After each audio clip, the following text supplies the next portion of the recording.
estático de una fecha determinada, junto con las líneas ortogonales a estas, definen la red de flujo de la formación acuífera. El conjunto ortogonal, dice, de líneas de corriente y líneas equipotenciales forma una red plana de flujo. Recordemos que el término ortogonal significa que forma 90 grados, ¿verdad? Sí. Entonces, vamos a tener que la línea de flujo es la trayectoria que representa la molécula de agua en un medio poroso, ¿sí? Generalmente es laminar, es lineal, ¿verdad? Y la línea equipotencial es la línea de igual potencia de energía, por lo que en acuíferos freáticos serán los niveles freáticos de igual valor y en los acuíferos confinados serán los niveles piezométricos de igual altura. Entonces recordemos, por ejemplo, tenemos el nivel acá, el nivel freático, por ejemplo, o puede ser nivel piezométrico, el nivel del agua subterránea, ¿verdad?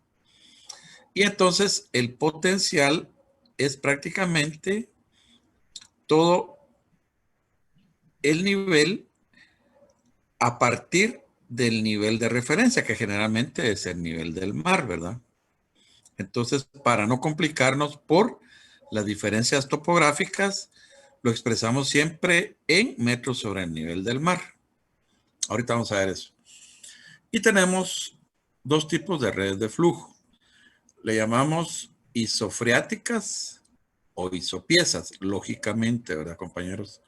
Las isofreáticas son las de acuíferos freáticos o libres. Y las isopiezas son de acuíferos confinados o semiconfinados. Entonces, es importante definir el tipo de acuífero para poder nombrar si son isofreáticas o isopiezas, ¿verdad? De ahí la importancia también de definir el tipo de acuífero. Generalmente, esta red de flujo se trabaja a nivel de cuenca, ¿sí? Recordemos la cuenca, pues obviamente es un área que la delimitamos de acuerdo al parteaguas o divisoria de aguas de una corriente o corrientes principales de un río, ¿verdad? Ok, donde generalmente también tenemos curvas de nivel, que es importante para ver las elevaciones. Entonces les decía, el nivel de referencia, el nivel del mar. ¿Qué es lo que pasa? Generalmente tenemos nosotros rasgos topográficos o el relieve, ¿sí? Que puede variar de una parte a otra, ¿sí? Como en este caso. Observen, aquí tenemos un pozo y el nivel está bastante profundo, el nivel de este acuífero, ¿no? De esta superficie, ¿verdad? Aquí tenemos un nivel de 180 metros a partir de la superficie del suelo hasta el nivel estático.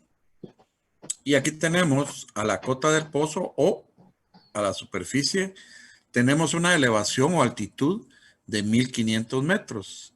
Entonces vamos a restar esos 1500 menos la profundidad hasta donde llega el nivel estático y nos da un valor de 1320 metros sobre el nivel del mar. Esto referido, obviamente, al nivel del mar, ¿verdad? Por ejemplo, acá, observen, tenemos otro pozo, pero acá el pozo es, o el nivel más bien del pozo es bastante somero. Tiene 15 metros de profundidad. ¿Qué significa esto? Por ejemplo, aquí tenemos una elevación de 1315 metros sobre el nivel del mar. Le tenemos que restar este valor del nivel y tenemos entonces 1300 metros sobre el nivel del mar, ¿verdad? Entonces aquí tenemos, imagínense, 1320 y aquí 1300. ¿Se dan cuenta? Aquí tenemos apenas entre este y este punto 20 metros de diferencia en lo que respecta al nivel estático, ¿verdad? Entonces, para evitar estos problemas topográficos o de relieve, todo lo vamos a referenciar a partir del nivel del mar, ¿verdad? Ok. Y entonces, ya teniendo los diferentes pozos, ¿verdad? En una cuenca, por ejemplo, en su caso la cuenca del río Teocinte, se van a tener niveles del pozo a partir del nivel del mar. Por ejemplo, acá, 1300 metros sobre el nivel del mar, como lo que estábamos viendo, ¿verdad? Y luego, entonces, a cada pozo hay que determinarle idealmente el nivel estático y luego el nivel sobre el nivel del mar, ¿verdad? Con esto vamos a lograr construir una red de flujo que va a constar de dos cosas. Por un lado, estas líneas en color celeste o azul, celeste acá, ¿sí? Estas líneas de color celeste que las vamos a llamar isofriáticas o isopiezas. Isofriáticas si es un acuífero libre o isopiezas si es un acuífero confinado, ¿no? Estas líneas en celeste. Y como decíamos, a estas isofriáticas o isopiezas de forma ortogonal, en otras palabras más sencillas, con líneas que forman 90 grados, o sea, perpendiculares, entonces se pueden trazar estas líneas en negro que van a constituir las líneas de flujo del agua subterránea, ¿sí? Como las que aparecen acá, ¿ok? Una cosa bien importante, observen, generalmente lo que pasa es analizar una cuenca, por eso nos sirve mucho analizar una cuenca, generalmente las líneas de flujo de agua subterránea van a estar en correspondencia con la dirección de flujo superficial. Observen ustedes que en este caso es de derecha a izquierda o de este a oeste, ¿sí? En la mayoría de los casos. A veces trabajamos con cuencas pequeñas o microcuencas que no representan el río principal, ¿verdad? Entonces ahí no se da esta situación, pero generalmente si empleamos subcuencas lo vamos a tener. Ok. ¿Qué pretendemos con trazar esta red de flujo de agua subterránea? Bueno, no solo observar la dirección del flujo del agua subterránea, sino que también calcular el caudal que puede llevar los diferentes tubos de flujo. Por ejemplo, acá tenemos un tubo de flujo formado por dos líneas de flujo. Observen ustedes acá en esta parte. Aquí tenemos otro tubo de flujo, por ejemplo. Acá tenemos otro tubo de flujo, por ejemplo. ¿Sí? Entonces, lógicamente, mientras más irregular sea una cuenca, pues más irregulares van a ser los tubos de flujo. Y mientras más bonita o regular o su forma sea más geométrica, vamos a tener tubos de flujo también mejor elaborados o en una mejor disposición. Miremos acá. La quitamos la cuenca, solo observamos la red de flujo. Tenemos las isofriáticas o isopiezas en color celeste, ¿verdad? Observen ustedes. Y tenemos las líneas de flujo en color negro, ¿sí? Aquí tenemos un tubo de flujo, ¿sí? En los tubos de flujo, entonces, es importante determinar el ancho del tubo de flujo, ¿ok? El ancho del tubo de flujo.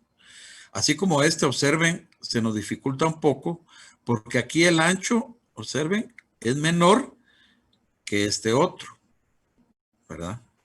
Pero son situaciones con las cuales se enfrenta uno en la construcción de redes de flujo. Aquí, por ejemplo, si va más o menos homogéneo. Aquí más o menos también. Aquí varía un poco también el tubo de flujo, en fin. Ok.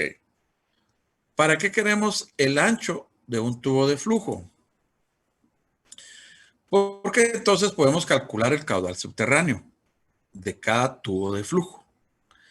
Y el tubo de flujo se va a definir como la trayectoria del agua subterránea, en este caso, el gradiente hidráulico I y el ancho A, ¿verdad? De una celda de cálculo. Y aplicando la ley de Darcy, vamos a tener que el caudal va a ser igual a la transmisividad de ese tubo de flujo, el gradiente hidráulico y el ancho. ¿Sí? Como dice acá, idealmente es tomar una celda del tubo de flujo. Entonces vamos a tomar una celda. ¿Ok? Generalmente, entonces en la celda vamos a tener un ancho, les decía. Vamos a tener un gradiente hidráulico de esa celda. Digamos esta celda en color verde acá, en planta, ¿verdad? Observen en profundidad. Tenemos acá el caudal que está pasando en este cubo. Y recordemos, B es la profundidad o espesor del acuífero. ¿Sí? Entonces vamos a tener el caudal dado por la transmisividad. Recordemos también que la transmisividad es equivalente a la conductividad hidráulica por el espesor. ¿Sí? Nuevamente, el parámetro más importante en hidrogeología de obtener o de tener calculado más fielmente es la conductividad hidráulica o permeabilidad, ¿sí? Y luego tenemos el gradiente hidráulico, les decía, de esta celda o de este cubo y el ancho de esta celda, ¿verdad? Bien. Entonces, en el libro, ustedes tienen ahí este mapa, por ejemplo, que corresponde a la red de flujo subterráneo en la cuenca sur de Guatemala, ¿ok? La cuenca del río Villalobos que drena al lago de Amatitlán. Acá incluso se identifican las áreas de recarga hídrica en color verde, claro. Aquí observen ustedes todas estas líneas en color azul oscuro, por ejemplo, son isopiezas. Ya aquí estamos hablando de, observen ustedes, isopiezas. En otras palabras, el acuífero acá es confinado o semiconfinado, ¿verdad? Porque ya le estamos nombrando isopieza. Ya sabemos que el acuífero es confinado o semiconfinado. Observemos acá, está, por ejemplo, Ciudad Universitaria, miren acá, ¿sí? Ciudad San Cristóbal, por ejemplo, Villanueva, Petapa, Villa Canales, por ejemplo, ¿sí? Santa Catarina Pinula, por ejemplo. Bueno, algo importante, observen las líneas de dirección de flujo que están acá en color azul, más o menos. Son perpendiculares u ortogonales, como quieran llamarle, a las isopiezas. ¿Sí? Y acá mejor todavía. Tenemos las llamadas áreas de recarga, que son principalmente estas que están acá hacia San Pedro, Zacatepeques, Cerro Alush, Misco, ¿verdad? San Lucas, Zacatepeques, por ejemplo. Santa Catarina Pinula, por ejemplo, acá. Cumbre de San Nicolás, por ejemplo, acá. Y observen acá, tenemos un área de descarga. ¿Sí? Aquí tenemos el área de descarga en la parte baja, hacia San Miguel Petapa, por ejemplo. Ok. Aquí tenemos otro ejemplo que también lo tienen ustedes en su libro, que es el de la cuenca del río Los Ocotes, la que está a la par del río Teocinte. Aquí está San José Pinula, por ejemplo. Aquí está Canalito, Los Ocotes acá. Y observen, aquí tenemos nuevamente en color azul claro, acá, las líneas de igual nivel estático, ¿sí?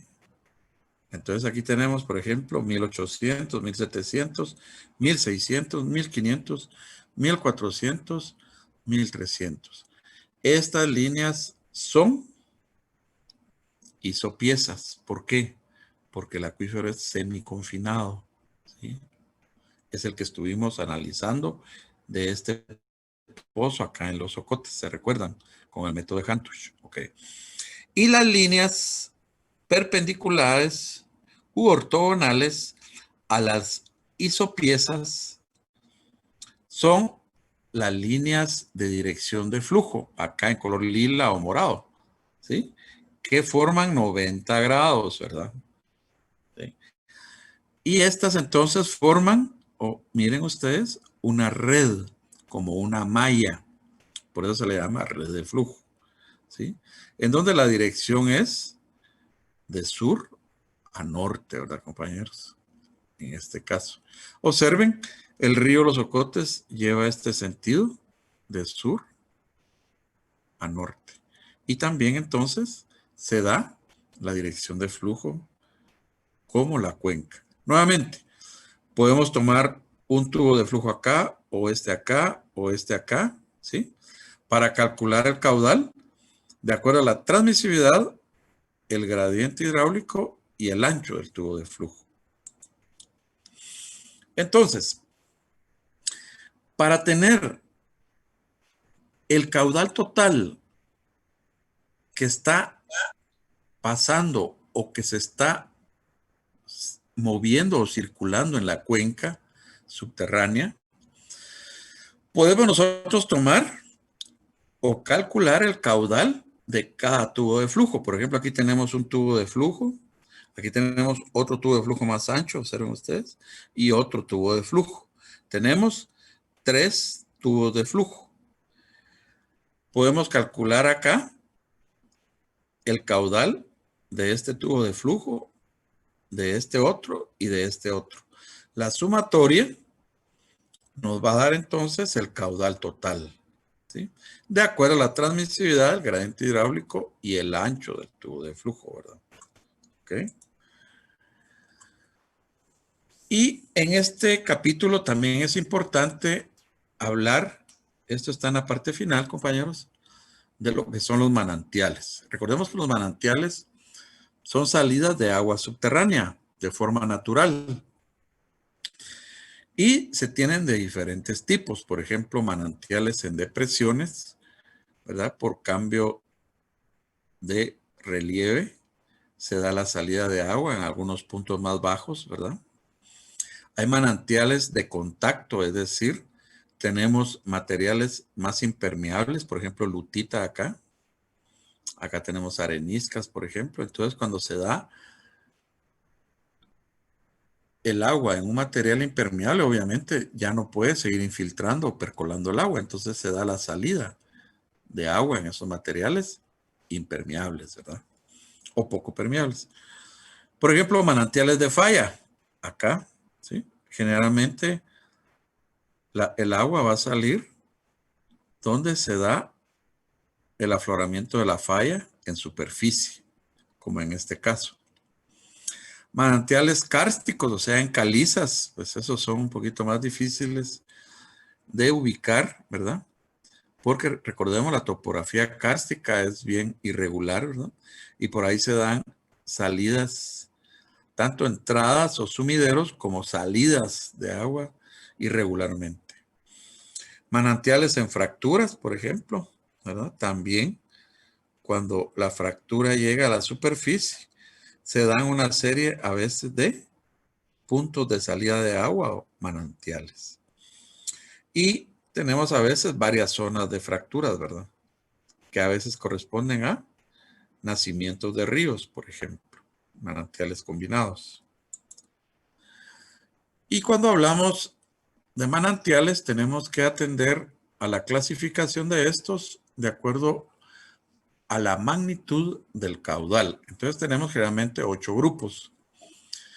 El grupo 1 son obviamente los caudales más grandes, aquellos que tienen más de 2.800 litros por segundo. En otras palabras, 2.8 o más de 2.8 metros cúbicos por segundo, ¿verdad? Por ejemplo, el grupo 2 de 280 a 2.800 litros por segundo. El 3 de 28 a 280. El 4 de 6.7 a 28, el 5 de 0.67 a 6.7, el 6 de 0.07 a 0.67, el 7 de 0.008 a 0.07 y el 8 propiamente menor de 0.008 litros por segundo. ¿Ok? Entonces, ¿qué es lo que pasa? Lógicamente, con fines de explotación, se buscan los manantiales del grupo 3, del grupo 2 y del grupo 1. Estos manantiales, pues obviamente, por la cantidad de agua, son los que sirven para usos industriales, usos de agua potable o para riego, ¿verdad? Cuando ya nos topamos con estos manantiales de los grupos 6, 7 y 8, pues son manantiales con poco caudal que generalmente va a servir para propósitos muy individuales de alguna casa o 2, 3 casas, ¿verdad? O una finca pequeña, por ejemplo. No se va a poder producir mucha agua en este caso, ¿verdad? ¿Ok? Bien, compañeros, entonces, esto es lo que tenía preparado para el día de hoy. No sé si tienen alguna duda, ¿verdad? Como les vuelvo a repetir, eso es el capítulo 7. Esto hay que leerlo, compañeros. Ahí lo tienen ustedes. Incluso todas estas figuras que observamos acá. Ahí las tienen, ¿ok? Y de todos modos, esto creo que va a quedar reforzado el día miércoles, cuando miremos ya un ejercicio práctico, ¿sí? Entonces, compañeros, si no hay ninguna duda, pues... Ingeniero.